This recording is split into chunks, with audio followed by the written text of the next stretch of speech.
Anupama show का बिगड़ता track, makers पर बरसे फैंस, पूछा शो क्यों नहीं बंद कर देते। टेलीविजन में हर रोज कई शो ऑन एयर होते हैं। इनमें से कुछ दर्शकों के बीच अपनी जगह बना लेते हैं, वहीं कुछ दर्शकों का दिल नहीं जीत पाते। 2020 में टीवी पर एक ऐसा ही शो ऑन एयर हुआ, नाम है अनुपमा।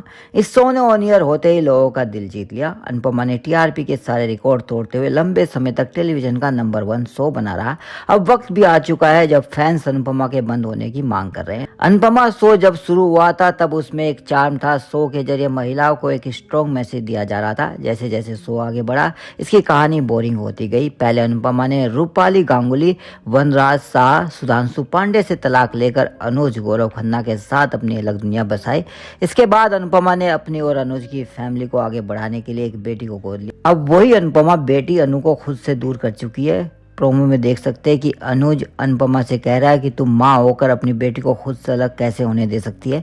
बेटी से बिगड़ने के नाम पर अनुज टूटा हुआ नजर आ रहा है। पति पत्नी के बीच बेटी को लेकर बहस चल रही है। इसी बीच अनुज अनुपमा से कहता है कि तुम अनु की सगी माँ नहीं हो, इसलिए उसे जाने दे रही हो। अगर सगी बेटी होती तो ऐसा नहीं करती। जवाब में अनुपमा कहती है माँ तो माँ होती है, उस पर इल्जाम क्या लगाना। अनुपमा की ममता पर सवाल उठे तो लोगों ने भी सीरियल को लेकर कई सवाल खड़े कर दिए हैं। शो का प्रोमो देखने के बाद सोशल मीडिया पर यूजर्स इसे लेकर कई सवाल खड़े कर रहे हैं। एक फैन ने लिखा कि अनुज इतना बड़ा बिजनेसमैन होकर इतनी छोटी बातें कैसे कर सकता है। वहीं दूसरे ने लिखा कि ये ड्रामा बंद करो, आखिर कब तक ये रोना धोना दिखाकर हमें पकाते रहो। वहीं कई लोगों ने वनराज के बाद अनुपमा अनुज की जिंदगी खराब कर रही है। अनुज सारे काम छोड़कर बस अनुपमा के पीछे भागता रहता है। इनमें से कुछ लोग कह रहे हैं कि ये सब दिखाकर समाज में एक गलत मैसेज दिया जा रहा है। इन सारे सवालों के बीच एक सवाल ये भी है कि अनुज से शादी के बाद अनुपमा अक्सर वनराज हाउस की परेशानियां हल करने में लगी रहती है। वो भूल जाती है कि उसकी दूसरी शादी है, पर पहली शादी की तरह वो दूसरी शादी को भी मुश्किल में डाल रही है।